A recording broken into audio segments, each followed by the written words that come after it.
Imagine for a second, right, that you are holding a piece of literal prehistoric fossilized animal poop. Okay, quite the visual to start us off with. Right.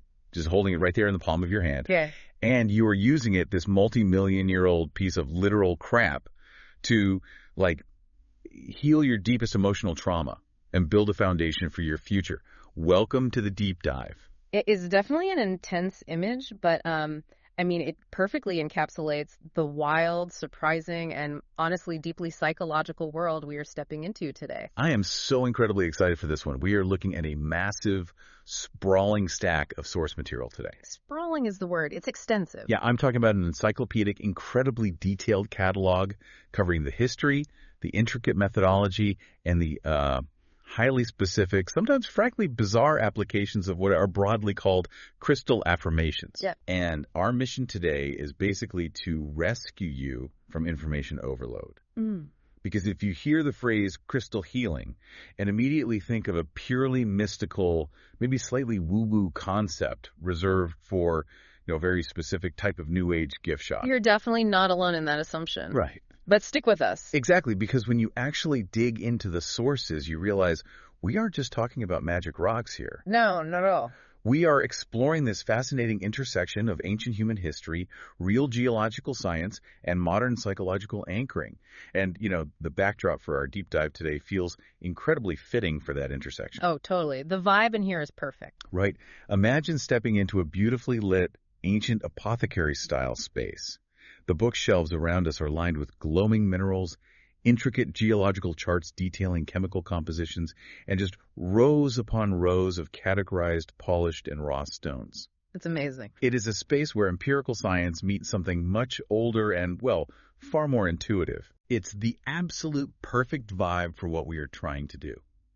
We are going to distill the absolute best nuggets of knowledge from this massive guide so you can understand exactly how, and more importantly why, human beings have paired spoken intentions with specific stones for millennia. The why is definitely the most fascinating part. Yeah, we want to give you the shortcut to being well-informed on a topic that is just, so often completely misunderstood by the mainstream. Because when you strip away the modern commercialization, the polished stones sold at a premium on social media. Oh, yeah, the Instagram aesthetic stuff. Exactly. When you strip that away, you are left with a deeply rooted, incredibly consistent human behavioral pattern. And to understand the modern practice, our sources insist that we have to look backward. Way backward. Right. We have to trace the roots of stones and spells all the way back to the cradle of civilization. Which I love, because this is not something invented in a 1970s bookstore. According to the historical texts in our stack, we are traveling way back to the ancient Egyptians. Yes, the Egyptians are a prime starting point. And they weren't just using stones as, pretty decorations for the elite, right? Not at all. Their integration of minerals into their daily and spiritual lives was highly systematized. They fundamentally believed that crystals held divine properties, that the gods themselves manifested their energy through the earth. Which makes sense for an ancient culture. Definitely. But the key detail from our research is how they interacted with these stones. They didn't just passively wear them, they actively inscribed affirmations, spells, and prayers directly onto the surface of the minerals. The sources mention the Book of the Dead and specific burial rituals, right? They were highly specific about which stone did what job. Highly specific, yes. They used turquoise, for example, to promote health, vitality, and physical strength. And then they used lapis lazuli, that deep, striking celestial blue stone for wisdom and spiritual insight. Precisely. And the physical act of inscription is what's crucial here. Think about the effort it took for an ancient artisan to carve a prayer into a piece of lapis lazuli. Yeah, they didn't have power tools. Exactly. It wasn't a casual thought. It was a deliberate, time-consuming focus of human intention. They were invoking protection, and the act of wearing these specific stones was a continuous physical form of affirmation. A constant reminder. Right. The stones served as a constant tactile and visual reinforcement of the wearer's intentions. It was a physical anchor for an abstract hope. And this behavior wasn't isolated to just the Egyptians, which is wild. The catalog tracks this exact same human impulse across the Mediterranean to the ancient Greeks and Romans. Yes, they had a very similar psychological approach. They associated various crystals with specific deities and used them as talismans. They would literally recite prayers or affirmations while holding or wearing them. And I was particularly fascinated by their use of amethyst. Ah, yes. The amethyst example is a brilliant illustration of early psychological conditioning. The Greeks and Romans highly valued amethyst, which they used to promote clarity, wisdom, and crucially, sobriety. Okay, this is the best part. Tell them about the word itself. Right, so the very word amethyst comes from the Greek word amethystos, which translates roughly to not intoxicated. I just love that so much. The affirmations they paired with it reinforced the desire for self-control. It's like they inherently knew that human willpower is completely fragile. It is incredibly fragile. Right. Like they needed help making good choices during a giant feast or, a stressful political negotiation, so they grabbed a purple rock to keep themselves accountable. Like, I'm holding the purple rock, therefore I will not have another goblet of wine. It is a perfect externalization of an internal goal.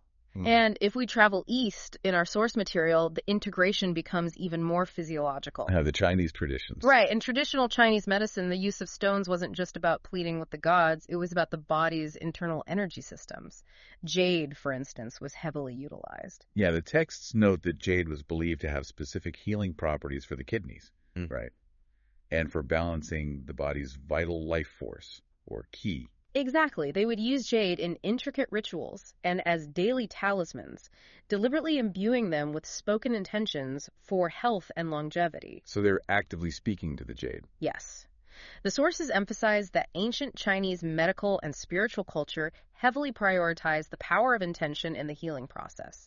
So, using affirmations alongside the physical presence of jade was seen as a necessary pairing. The mind directs the energy, but the stone stores and amplifies it. Perfectly stated. And we see that exact same mind-body mapping in Ayurveda, right? The ancient Indian system of medicine. It's a very similar physiological mapping. They linked specific stones to the chakras, the energetic centers running up the spine of the body.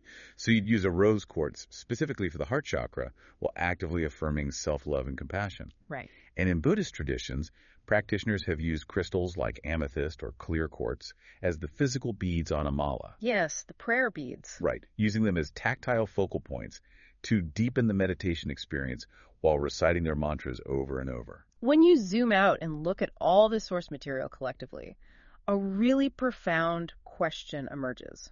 Okay, let's unpack this. What's the question? Well, why do cultures separated by thousands of miles, massive oceans, and centuries of time all gravitate toward this exact same behavior? Why do the Egyptians, the Greeks, the Chinese, and the Indians all independently decide to talk to rocks? It's so weird when you put it like that. I was thinking about this while reading the historical section, and I want to bounce an analogy off you. Go for it. Are ancient crystal affirmations basically the original human hardware and software combination? Oh, that's an interesting way to look at it. Right. Think about it. The crystal is the hardware. It's the physical device, the hard drive, the processor. It exists in the physical world. Okay. And the spoken affirmation, the human intention, is the software code. It's the program we are writing to update our own brains, and we are using the rock as the physical interface to run that code. That is an excellent way to conceptualize it. The crystal provides the stable, unformatted hard drive. It has its own baseline operating system, so to speak. Its density, its color, its geological properties. Right, it's the specs of the machine. Exactly. But the affirmation is the specific application you're installing to make it run a targeted program in your daily life. Humans have an innate psychological need to physically anchor our abstract desires. Because our brains are just chaotic, right? Highly chaotic. Think about it. Our thoughts are incredibly fleeting. Our emotions are invisible and shifting constantly. But a stone is dense. It has undeniable physical reality. It's not going anywhere. Right. It has weight, temperature, texture. The words you speak provide the direction, but the stone provides the unshakable anchor in the physical world. Think about what physical objects you, the listener, already subconsciously use to ground your thoughts in your everyday life. We all do it. We totally do.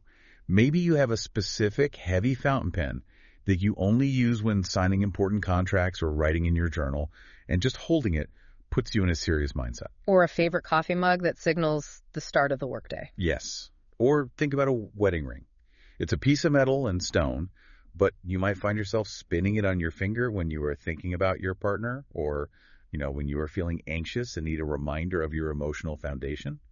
We naturally imbue physical objects with emotional software all the time. We absolutely do. It is a fundamental human coping mechanism.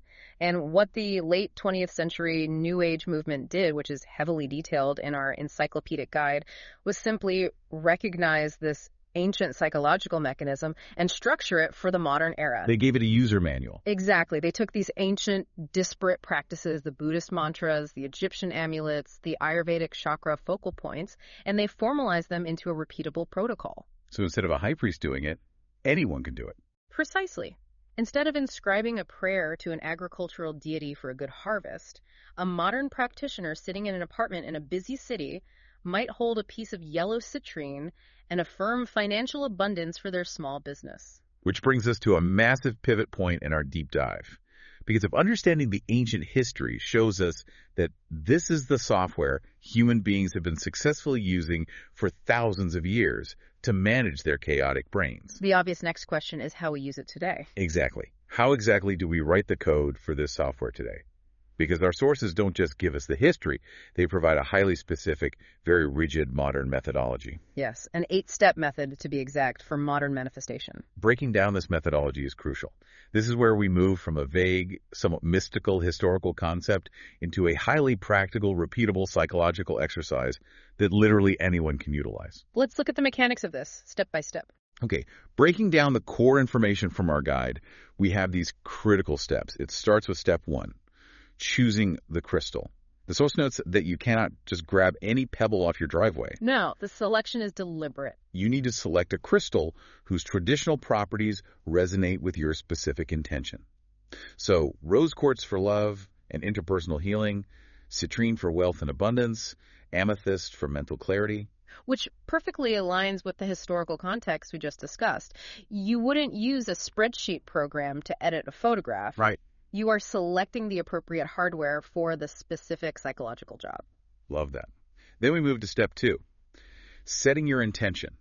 This requires sitting down and clarifying exactly what you want to achieve or manifest before you even begin the practice. You have to know what you want. Right. Step 3 is creating your affirmation, which we are going to return to in a second because it is incredibly complex and fascinating. Yes, it's the core of the practice. Step 4 is holding your crystal in a quiet, dedicated space and taking deep breaths to physically center your nervous system. And step 5 is reciting your affirmation, either aloud or silently, while focusing entirely on the meaning of the words and visualizing the intention becoming real. And the final steps. Steps 6 through 8 involve carrying the crystal with you, incorporating it into daily routines, and actively reflecting on your progress. But I really want to zero in on step 3, creating the affirmation. The rules here are rigid and honestly fascinating. Step 3 is without a doubt where the psychological heavy lifting occurs. The source explicitly mandates 2 non-negotiable rules for creating an effective affirmation. What are they? It must be framed positively and it must be spoken in the present tense. Right, the guide is very strict about this. It states that instead of saying, I will be confident, you must say, I am confident and capable. Or instead of saying, I will not be broke anymore, you must say, I attract abundance. Yes, the phrasing is critical. Why does the tense matter so much? Because to a lot of people, I will be and I am sound like 2 slightly different paths to the exact same destination. The difference lies in how the human brain processes language, time, and its own perceived reality. This delves deeply into the science of neuroplasticity and cognitive behavioral therapy. Oh, this is the good stuff. It is. When you use future tense language, saying, I will be confident or I will find a loving relationship, you are neurologically placing the desired state at a distance. You are explicitly telling your subconscious brain that the condition does not currently exist. So you're confirming your own lack. Exactly. It creates a gap of cognitive dissonance between where you are and where you want to be. And while having a distant goal can be motivating for some people in a purely logistical sense in the realm of emotional state and self-perception, it constantly reinforces the reality that you are not the thing you want to be. Right. You are essentially telling your brain, I am currently insecure, but one day I won't be. You're constantly chasing a horizon line that moves away from you every time you take a step. Precisely. It's exhausting for the brain.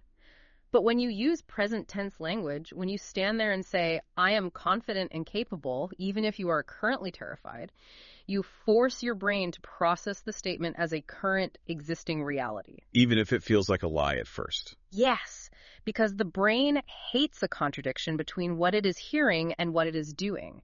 By repeatedly declaring a positive state in the present tense, you tap into neuroplasticity. Which is the brain's ability to rewire itself. Exactly, the ability to form new neural connections. You begin to create immediate, subtle mindset shifts. You are essentially tricking your subconscious into aligning your current immediate behaviors with the stated reality. Fake it till you make it, but at a neurological level. Exactly. If you tell yourself, I am confident enough times, your brain eventually says, well, if we are confident, we should probably stand up a little straighter. We should probably make eye contact. You start making slightly bolder decisions because your internal monologue is asserting that you already possess the required trait. That makes total sense. It is literally rewriting the internal script. Yeah. But here's where it gets really interesting, and here's where I have to push back on the methodology of the sources. Oh, let's hear it. If the real magic, the actual transformative power, is in the neurolinguistic programming, the careful present tense phrasing of the affirmation to hack our neuroplasticity, why is holding the rock actually necessary?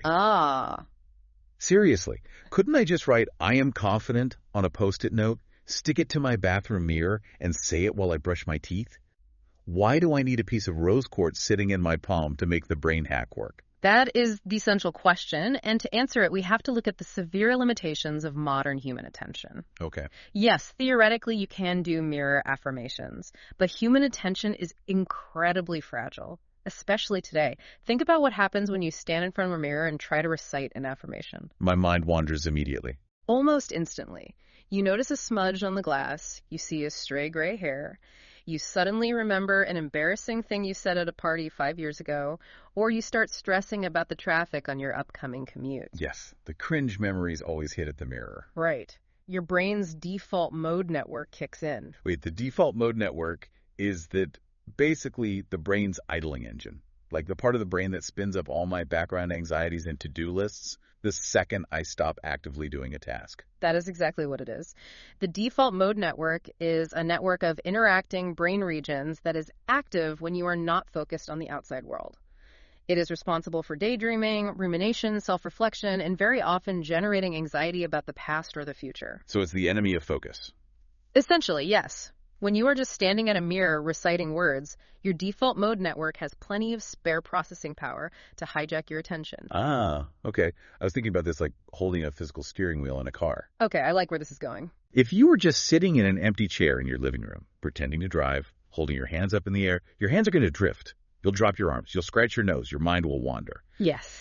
But holding a physical steering wheel, feeling the leather, sensing the temperature of the material, feeling the resistance when you turn it, gives your mind and your body a tactile point of focus. It locks you into the physical reality of the vehicle to prevent your attention from drifting off the road. That is a phenomenal analogy. Holding the crystal engages what is called the somatosensory cortex of your brain. The somatosensory cortex. Right. This is the region responsible for processing tactile information, touch, temperature, pain, pressure. When you place a cold, heavy, textured stone in your hand, your somatosensory cortex has to process that data.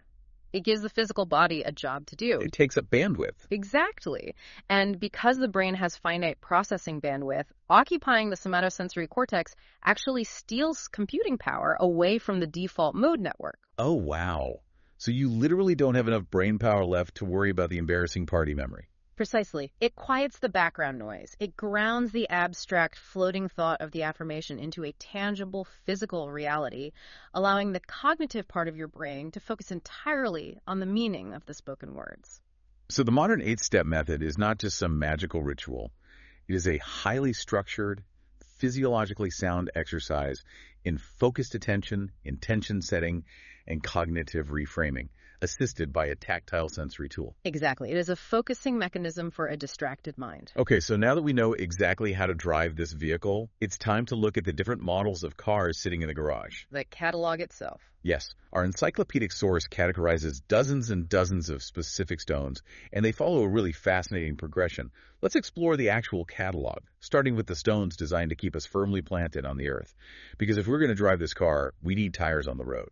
Grounding is universally the first step in any energetic or psychological work across all these traditions. You cannot build a towering structure without first pouring a massive solid foundation.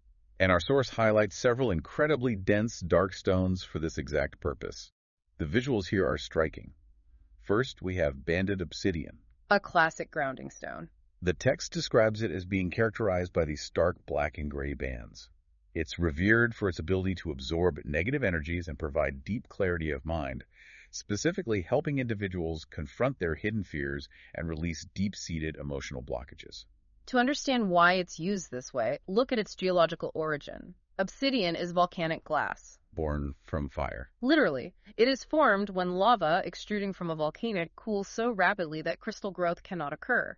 It is the literal product of intense, fiery, chaotic pressure from the core of the earth suddenly meeting the cold air and freezing into something sharp and solid. So the creation process is trauma. Yes. Psychologically, using a stone born from that kind of violent, rapid transformation to help a human being navigate their own internal chaotic pressures and sudden traumas makes perfect metaphorical sense. That's incredible, the Earth's trauma frozen into glass. It is deeply poetic. We also have Apache tears, which the source notes are a specific rounded form of obsidian. They are known for their deep, translucent black color, and according to the catalog, they are explicitly associated with processing grief, sadness, and loss. Providing comfort during intensely difficult emotional times. Right. And then, moving slightly away from obsidian, we have what the source identifies as the ultimate shield, a combination of black tourmaline and hematite. Black tourmaline is widely cited across almost all esoteric texts as the premier protective stone. It is incredibly dense and is believed to act as an energetic sponge, shielding against external negative energies. And what about hematite? Hematite is rich in iron. It is heavy, metallic, and deeply tied to the blood and the physical body, enhancing feelings of safety and survival. Together, they create a formidable, heavy grounding effect. But what is truly fascinating here is the highly specific behavioral instruction the source provides for using black tourmaline. I flagged this in the reading because it seems so oddly specific. The hand placement. Right. The text explicitly mandates that you must hold the black tourmaline in your left hand, which it refers to as the receiving side, while taking deep breaths to center yourself. Why the left hand? Is that tied to right brain versus left brain hemisphere dominance? It is deeply tied to that, yes. This taps into many ancient esoteric traditions, as well as early interpretations of neuroanatomy. Okay, break that down for us. They view the left side of the physical body, which is controlled by the right hemisphere of the brain, as the receptive, intuitive, inward-focusing, and feminine side. And the right side. Conversely, the right side of the body, controlled by the left hemisphere, is viewed as the projective, active, outward-focusing, and masculine side. By intentionally placing the dense protective stone in the left or receiving hand, the physical metaphor you are enacting is one of screening. It's a physical act of setting a boundary at the front door. Like, I am holding the door with my receiving hand and I have this heavy iron rock, and I am checking IDs before any external energy gets into my internal house. Precisely. It is a tactile reinforcement of an emotional boundary. But, okay, we have to talk about the absolute most surprising, bizarre, and frankly hilarious stone in this entire source catalog. I think I know where you're going. Amidst the beautiful volcanic glass and the iron-rich hematite, the text casually lists coprolite. Ah, yes. Coprolite. It is an unforgettable inclusion in the guide. For those who are unaware of what this is, coprolite, as the source very casually drops into the text, is fossilized feces. Yes. It is literally prehistoric animal poop, usually from a dinosaur or a massive ancient mammal that has been buried and mineralized over millions and millions of years until it is turned into solid, dense rock. And yet, this literal piece of crap is considered a highly powerful grounding stone in the metaphysical community. It is a remarkable and deeply profound inclusion when you really analyze it. Yes, profound. The source states that coprolite is believed to help individuals connect with the deep history of the Earth, promote immense stability, and enhance overall physical well-being. And the specific affirmations provided for it in the catalog are surprisingly beautiful. I mean, I am still wrapping my head around the visual of someone sitting in deep meditation holding fossilized poop, but you are right, the affirmations are amazing. The text suggests holding the coprolite and saying, I am deeply grounded and connected to the earth, and crucially, I embrace my past and learn from my experiences. Let's examine the deep time in the metaphor here. Why would ancient fossilized animal waste be used to connect to natural cycles and grounding? Because it's ancient. Well, think about what coprolite actually is. It represents the ultimate multi-million-year recycling process of nature. It is the literal end product of consumption, digestion, and biological waste. It was discarded. Right. But then it was returned to the earth, buried under layers of sediment, subjected to immense pressure, and over eons, organic matter was replaced by complex silicates and minerals. It became indestructible. Wow. Psychologically, using coprolite forces a radical, almost humorous acceptance of the natural, sometimes gross, messy processes of life. Honestly, using fossilized poop to ground yourself might be the ultimate psychological metaphor for trauma recovery. It is the physical embodiment of taking the crap of your past and turning it into a solid, unshakable foundation for your future. That is a brilliant way to phrase it. It's like you are holding this stone and telling your brain, yes, this past event was waste. Yes, this was a dark, humiliating, messy part of my history, but time and pressure have acted upon it, and now it has been transformed into something hard, stable, and foundational. It can't hurt me anymore, it's just rock. It completely reframes regret. It strips the shame away from trauma. The affirmation, I embrace my past and learn from my experiences, when paired with the physical, tactile sensation of coprolite, is a masterclass in cognitive reframing. You are actively holding the physical embodiment of waste that has survived millions of years to become a stable mineral in your hand. I want to ask you, the listener, to really think about this right now. What heavy, dense emotional blockages, or what past crap, are you currently carrying around in your head that could use a physical focal point to process? It's a vital question to ask oneself. Maybe it's a piece of sharp, sudden grief that needs the volcanic, rapid cooling metaphor of an Apache tear. Or maybe it's a deeply messy, shameful past experience that requires the radical, millions of years acceptance of a coprolite. Establishing that grounded, deeply protected internal foundation is the essential prerequisite for anything else. Because once you have safely grounded your past, processed your trauma, and shielded yourself from external negativity with your left hand, you suddenly face a new problem. What's that? You have to take that internal security and project it outward into a very noisy world. You have to interact with other people. Right. You can't just stay in the basement forever. You have to learn how to speak your truth to others, which moves us from the dark, heavy, dense stones of the deep earth up into the light, airy, soothing stones of the sky and the sea. The throat chakra stones. We are looking at the communicators and calmers. The source material categorizes these as the blue stones. In Ayurvedic and yogic traditions, the throat chakra, or Vishuddha, governs communication, self-expression, the ability to listen, and the speaking of one's ultimate truth. And almost universally in this extensive catalog, the minerals associated with these highly verbal traits are shades of blue. Let's look at the heavy hitters the guide provides.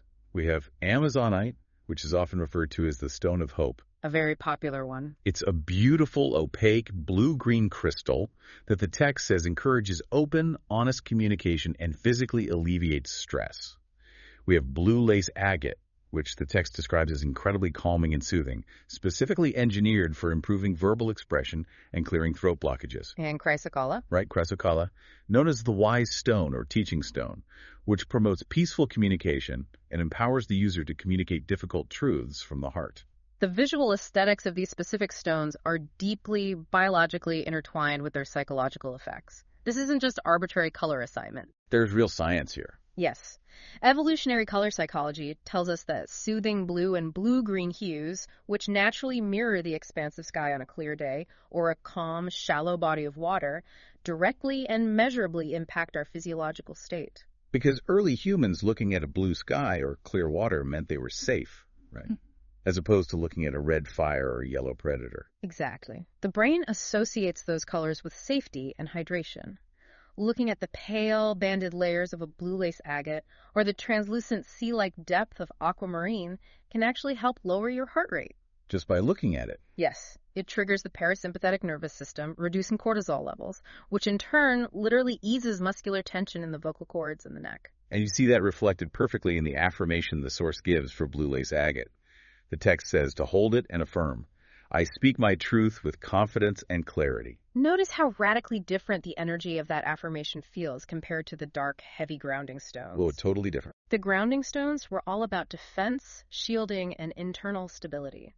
The blue stones are about externalizing your internal state with calm precision.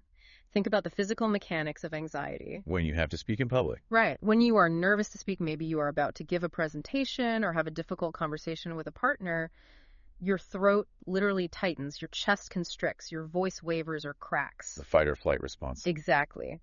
By focusing your visual attention on a physiologically soothing blue object and simultaneously reciting an affirmation about clarity and confidence, you are actively biohacking your nervous system to relax the vocal cords. It is literal, tactile biofeedback. But among these beautifully natural, soothing blue stones from the earth, our source drops an absolute wild card into the catalog that I have to push back on, and that is aqua aura quartz. Ah, yes, aqua aura quartz is a highly debated and fascinating deviation in the catalog. The source describes it as a stunning, almost aggressively vibrant blue crystal. It promotes emotional healing and psychic protection, and the affirmation provided is, I express my truth with clarity and confidence.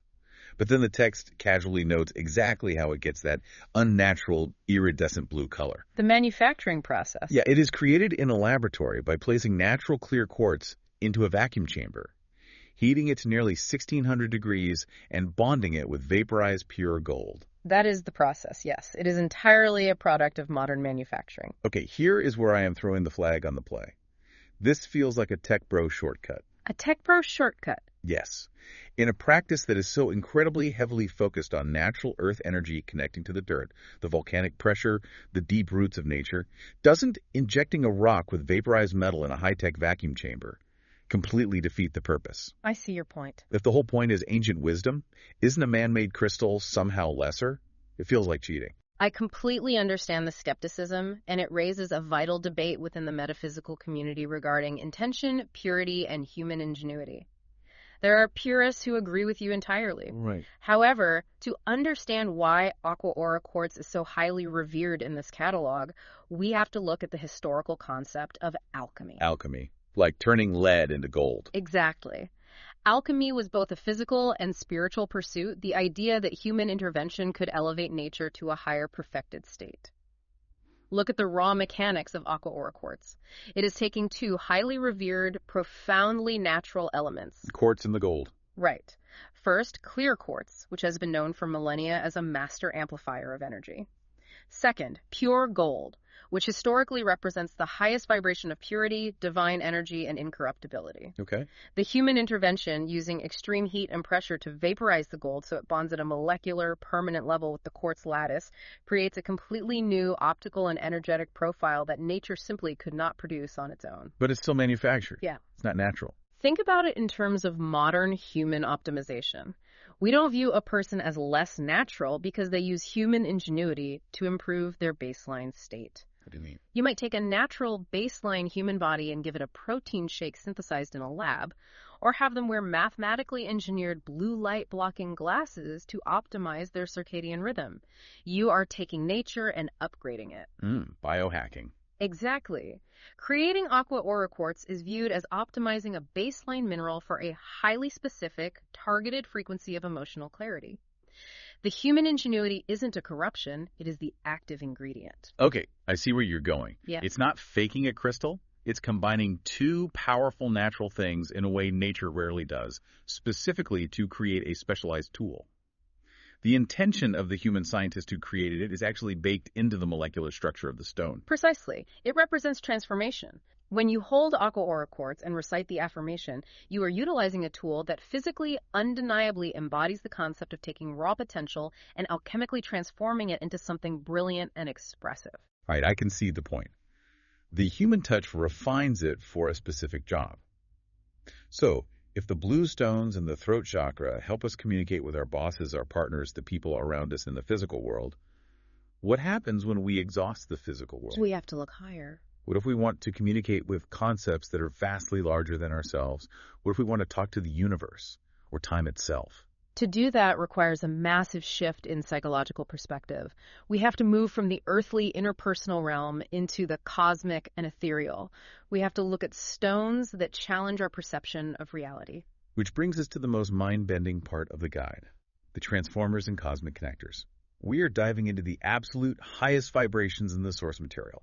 I'm going to be perfectly honest, I was reading this section of the encyclopedia late at night with my jaw on the floor because the stones listed here are weird, ethereal, and incredibly specific in their bizarre functions. They definitely represent the more esoteric, advanced applications of crystal affirmations.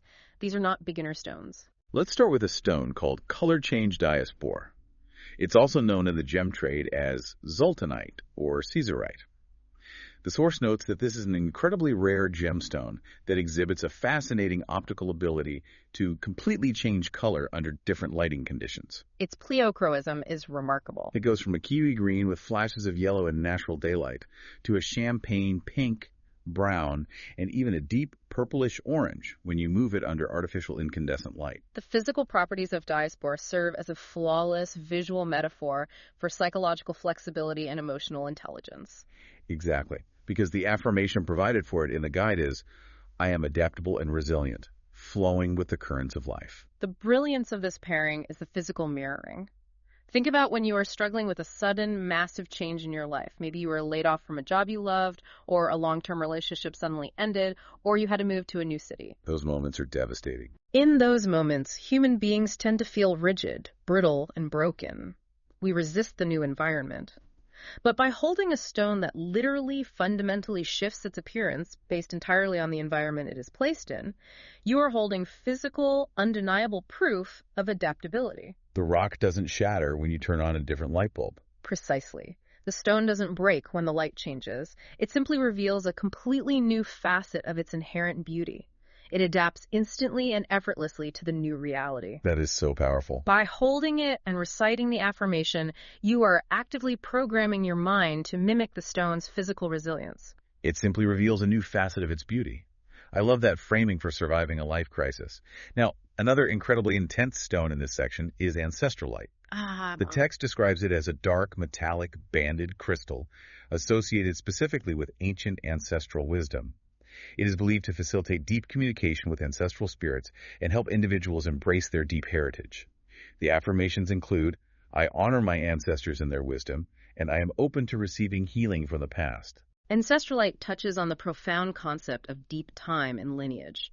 In modern psychology, we talk a great deal about epigenetics and generational trauma. The idea that trauma is passed down in our DNA. Exactly. The idea that the behaviors, survival mechanisms, and stress responses of our grandparents and great-grandparents are literally passed down through our family lines, encoded in our biology and learned behaviors. So the anxiety I feel might not even be my anxiety, it might be my great-grandmother's anxiety about surviving a famine. That is the core of epigenetic theory, yes.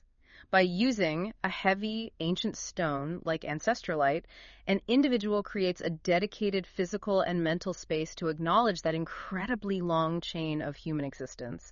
It radically shifts your perspective. How so? It pulls you out of your isolated individual modern struggles and forces you to recognize that you are the living culmination of thousands of people who survived wars, famines, and migrations. You are the apex of a massive pyramid of survival. Wow. It makes you feel so much less alone in your own head. It contextualizes your existence. But speaking of feeling small and contextualized, we have to talk about the absolute wildest entry in the catalog, the Divinina Starburst. The Starburst, yes. The source material gets incredibly, unapologetically cosmic here. It says these are unique quartz formations found in the Diamantina region of Brazil, known for these highly intricate, naturally occurring geometric etchings on their sides. And here's the kicker. Go ahead. The guide states they are believed to carry sacred knowledge from star systems vastly beyond our own. Yes, the starberry concept. It's a portmanteau of star and library. It is one of the most fascinating aspects of modern crystal lore. The belief in these communities is that the geometric, jagged, barcode-like etchings on the sides of these specific quartz crystals are not natural weathering, but rather encoded cosmic data universal wisdom left by higher intelligences. The affirmations for the Diamantina Starberry are suitably wild. The text suggests holding it and saying, I connect deeply with my higher self, accessing the knowledge of my soul's journey, and I am open to receiving the wisdom of the universe and the guidance of the stars. Very expansive intentions. I pulled up pictures of these things while reading, and the Atinians really do look like alien writing or a geological QR code. The lore treats these stones as basically geological flash drives. That is certainly how they are conceptualized and utilized in the metaphysical community. They are viewed as physical data storage devices left behind for humanity to eventually decode. Okay, I have to push back on the idea of a rock being a literal alien USB drive containing star maps. That pushes the boundary of empirical reality a bit too far for me. Be fair. But I am absolutely fascinated by the psychological effect of this practice. Because even if you know logically that a rock doesn't contain literal extraterrestrial knowledge, simply staring at those unimaginably complex natural geometric patterns and entertaining the idea forces the human brain into a state of deep, expansive awe. And that is where the true, measurable healing occurs. The emotion of awe is profoundly therapeutic. Seriously, awe is therapeutic. Yes. Neurological studies have increasingly shown that experiencing genuine awe, whether that is achieved by looking up at the Milky Way on a dark night, standing at the edge of the Grand Canyon, or contemplating the infinite microscopic complexity of a crystalline structure, deactivates the default mode network in the brain that we talked about earlier. The rumination engine. Yes. Yeah. Awe literally shrinks the neurological footprint of the ego. When you experience awe, the parts of your brain responsible for everyday anxieties, self-consciousness, and stress quiet down dramatically. You realize you are a tiny speck in a massive, ancient, inconceivably complex universe. And suddenly the fact that you have a deadline at work on Tuesday or that someone didn't text you back doesn't seem so utterly terrifying. Exactly. The Diamantina Starberry acts as a micro-trigger for awe. You don't have to travel to the Grand Canyon. You can hold a piece of the infinite in your hand. That's beautiful. When you hold it, trace those complex etchings with your finger and recite an affirmation about the wisdom of the universe. You are deliberately zooming your perspective out to the maximum focal length. You are shifting from the mundane to the cosmic, which instantly contextualizes, shrinks, and dissolves your everyday ego-driven stressors. That is a brilliant psychological tool. So let's review where we are. We have grounded ourselves in the dirt with comperlite. We've managed our nervous systems and spoken our truth with the blue hues of Eged. We've looked to the stars, adapted to change, and shrunk our egos with the Starberry. Quite the journey. A deep dive into human desire and manifestation isn't complete without looking at the final piece of the puzzle, because eventually you have to stop meditating and actually do the work.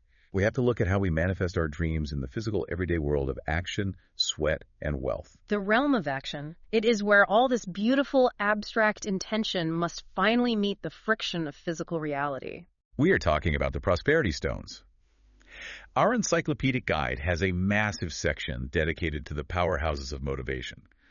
And visually, the colors shift dramatically here. Yes, the palette changes entirely. We leave the calming, ethereal blues and the dark, heavy, grounding blacks, and we explode into fiery, vibrant oranges, deep blood reds, and blindingly bright yellows. The visual stimulant aspect is undeniable here, tapping into some of our most primal evolutionary programming. Let's look at the specific stones the source highlights. First up is carnelian. It is described as a vibrant, glowing orange to red crystal. The text ties it to the sacral chakra, the energy center located in the lower abdomen, which is said to govern creativity, passion, and raw physical energy. A very active stone. The text says it is a highly energizing stone used specifically to boost confidence, overcome hesitation, and inspire dynamic action. The affirmations are fierce. You're supposed to hold it and say, I am filled with confidence and courage, and I am motivated and take action towards my goals. Carnelian's color spectrum, the bright reds and oranges, is universally recognized by the human brain as a signal for arousal, urgency, and heat.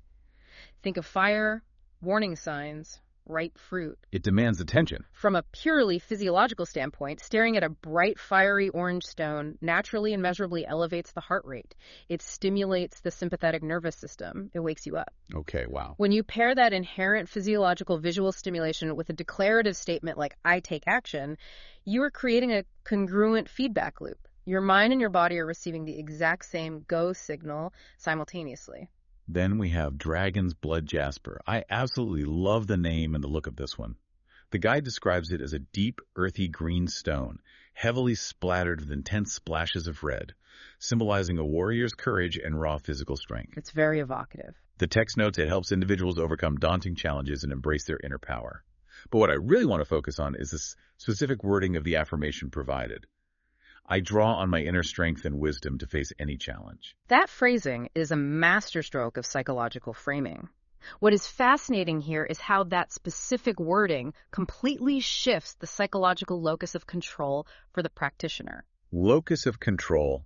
Can you explain that concept deeply for the listener? Yeah. Because it feels central to this whole practice. Absolutely. In psychology, your locus of control is the degree to which you believe that you, as an individual, have control over the outcome of events in your life, as opposed to external forces beyond your influence. Okay, so external versus internal. Exactly.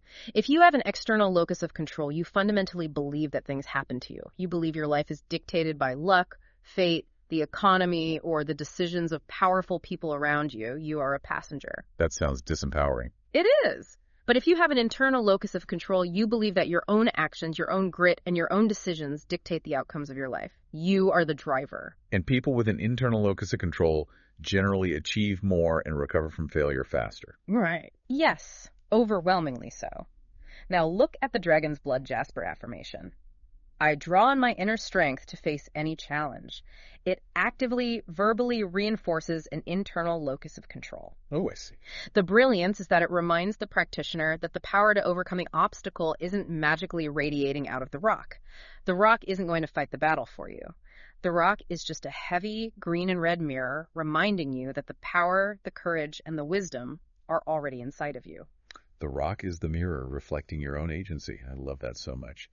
And speaking of agency, ambition, and tangible outcomes, we have to talk about the absolute heavyweight champion of manifestation stones in this guide, citrine. The merchant stone, the classic. Yes, the text explicitly calls it the merchant stone due to its ancient and incredibly strong association with wealth, business prosperity, and financial abundance. It is a bright, translucent yellow crystal that the guide claims transforms negative, stagnant energy into positive kinetic energy. Very powerful claims. The affirmations are bold and unapologetic. I attract abundance and prosperity into my life, and I am confident and capable of achieving my goals. Yellow is the color of the sun, of daylight, of maximum visibility.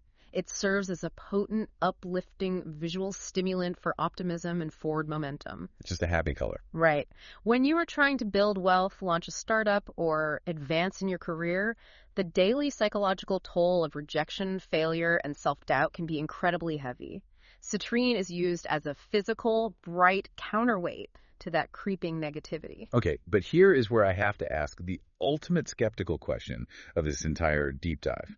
How do we prevent this practice, especially with stones like citrine, from just becoming a colorful, expensive placebo for procrastination? A placebo for procrastination? That's a great phrase. I mean, human nature is lazy. You can't just sit on your couch, hold a piece of yellow citrine, say, I attract abundance, and then just watch TV and wait for $1 million check to magically arrive in the mail. No, you certainly cannot. And any responsible, deep reading of these traditions emphasizes that intention without action is merely delusion. The universe does not reward passive wishing. I was trying to figure out how to frame this, and I liken these action and prosperity crystals to a really good, perfectly pulled double shot of espresso. Oh, an espresso, okay. Imagine you have a massive, career-defining project due tomorrow. You are tired and unmotivated. You make the espresso. The espresso gives you the spark. It provides the physiological focus, the jolt of dopamine and energy, and the ritualistic preparation required to sit down at the desk and open your laptop. But the espresso doesn't write the report. Exactly. The espresso doesn't write the report for you. You still have to put your fingers on the keyboard and type the words. Carnelian, Dragon's Blood Jasper, citrine. They are the espresso shot for your mindset. They align your focus, they banish the lethargy, and they spark your confidence. But your hands still have to do the actual sweaty, difficult work in the physical world. That is a highly pragmatic, accurate, and completely demystified way to frame it. The stone and the spoken affirmation prime the human engine. They clear the debris from the tracks and remove the mental friction of self-doubt. But the vehicle still requires a driver to physically push the accelerator and steer. And what an incredible vehicle it is. As we wrap up this journey today, I want to remind you, the listener, of the immense, sprawling span of human history and psychology we've covered from this source material. It has truly been an expedition through time and the human mind. We started thousands of years ago in the sands of ancient Egypt, unpacking the deliberate intention of artisans inscribing lapis lazuli for wisdom. We broke down the cognitive behavioral science and the neuroplasticity behind the modern 8-step present tense methodology. A lot of ground covered. We literally grounded ourselves in the deep time of the earth with coprolite, learning the radical psychological acceptance of turning ancient waste into an unshakable foundation. We explored how the evolutionary color psychology of soothing blue chrysocolla physically lowers our heart rate so we can speak our truth. And we touched the stars. We reached deep into the cosmos to trigger anxiety-reducing awe with the geometric etchings of the Diamantina Starberry. And finally, we drank the energetic, physiological espresso of citrine to motivate us into real-world action. It is a profound, undeniable testament to the power of the human imagination and our relentless drive to improve ourselves. And I want to validate your time here today as a listener. Definitely. Whether you approach this deep dive from a place of genuine, esoteric spiritual belief, or if you view this entirely through a secular lens as a fascinating study in cognitive behavioral anchoring, neuroplasticity, and the placebo effect, the underlying truth remains identical. The outcome is what matters. Yes. The act of intentionally setting aside your time, removing the chaotic distractions of modern life, holding a heavy physical object to anchor your wandering attention, and clearly, audibly stating exactly what you want out of your life is an inherently undeniably powerful practice. It is the definition of deliberate living. You are choosing your operating system instead of letting the world choose it for you.